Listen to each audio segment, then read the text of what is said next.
तेलंगाना तक न्यूज़ में आप तमाम के खैर मकदम में बढ़ते हैं। खबर के जानिब डीसीपी महेश्वरम सुनीता ने किया तफसीलात से वाकिफ। बताया गया कि एक कपड़े के व्यापारी को किया गया पिस्तौल की नोक पर धमका कर लूटने का काम। इस सिलसिले में कागजात पर दस्तखत व अंगूठा लिए जाने से भी वाकिफ करवाया गया। पुलिस के यूनिफॉर्म और पिस्तौल और चाकू वगैरह हासिल करने के बाद इस शख्स को डरा धमका कर इसे उठा कर ले गए और कुछ रास्ता जाने के बाद इसे छोड़ दिया गया। पुलिस को इत्तला मिलने के फौरी बाद 5 अफराद को गिरफ्तार कर लिया गया, जिनमें अहम सरगना धनराज बताया गया है। अगर अभी तक आपने चैनल को सब्सक्राइब नहीं किया तो फौरी करने आलमी मुल्क की रियासती मुकामी खबरों के लिए देखते रहिए आपका अपना channel Telangana Deccan news. 23rd రోజు ఒక కంప్లైంట్ వచ్చింది ఆదిగట్ట పోలీస్ స్టేషన్ నుంచి. ఏంటి అంటే రచ్చనారాయణ అనే కంప్లైంట్.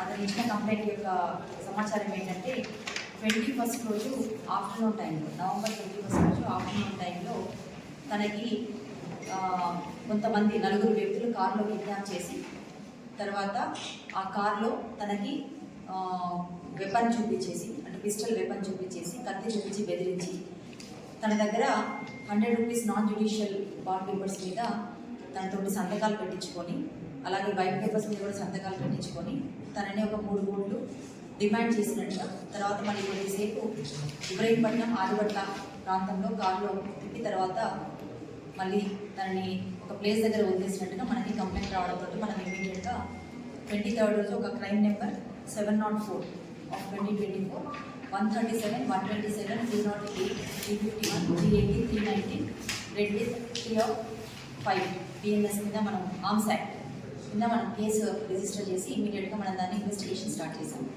సో దీని డీటెయిల్స్లోకి వెళ్ళినప్పుడు మనకి ఇందులో ఒక లేడీ ఇన్వాల్వ్ అయిందని మనకి ఇమీడియట్గా తెలిసింది. ఒక లేడీతో ఫస్ట్ కాల్ చేయించారు.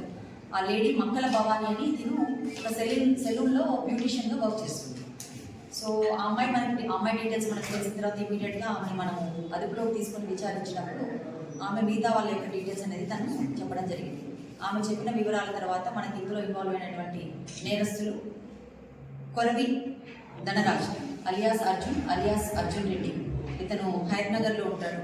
అలాగే అతని యొక్క రిలేటివ్ శివకుమార్, తర్వాత అతని యొక్క ఫ్రెండ్స్ డేరంగుల శ్రీకాంత్ అండ్ సుబ్బిశేఖర్. ఈ 4 కలిసి ఆ రోజు అఫెన్స్ చేసినట్టుగా తెలిసింది. తర్వాత వీళ్ళని కూడా మనము ఈరోజు అదుపులోకి తీసుకొని విచారించగా తెలిసిన విషయం ఏంటంటే, ఈ ధనరాజ్ అనే అతను యాక్చువల్గా ఇబ్రహీంపట్నం నేటివ్ ప్లేస్. తర్వాత ఈ రచ్చనారాయణ అనే అతను కూడా ఇబ్రహీంపట్నం నేటివ్ ప్లేస్. కంప్లైనెంట్ ఎవరైతే రచ్చనారాయణ గారు ఉన్నారో ఆయనకి టెక్స్టైల్స్ బిజినెస్, తర్వాత రైస్ మిల్, పెట్రోల్ బంక్ కూడా ఉంది. చాలా ధనవంతుడు, చాలా డబ్బులు ఉన్నాయి. ఇందులో ఉన్నటువంటి మెయిన్ అక్యూజ్డ్ ధనరాజ్ అనే అతను ఆల్రెడీ ఒక క్రిమినల్ బ్యాక్గ్రౌండ్ అనేది ఉంది. అతని యొక్క హిస్టరీ చూసినట్లయితే ఆల్రెడీ ఎంబీబీఎస్ డిస్కంటిన్యూడ్ 3 years చేసిన తర్వాత డిస్కంటిన్యూ అయ్యి మళ్ళీ అతను డాక్టర్గా ఇబ్రహీంపట్నంలో ప్రాక్టీస్ చేసుకుంటూ చలామణి అవుతూ తర్వాత విచ్చలవిడితనానికి అలవాటై ఖర్చులు పెంచుకొని తనకి ఏదైతే యాన్సిస్టర్ ప్రాపర్టీ ఉందో అది కూడా మొత్తం ఓన్లీ తన తానుగానే రిజిస్టర్ చేసుకొని అందులో కొంచెం పోర్షన్ ఒక 2 ఎకరాల వరకు దాన్ని అమ్మేసి దాని ద్వారా వచ్చినటువంటి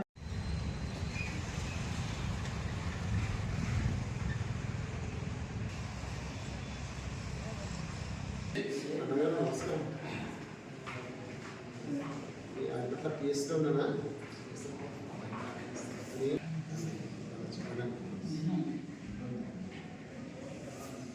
ఏంటి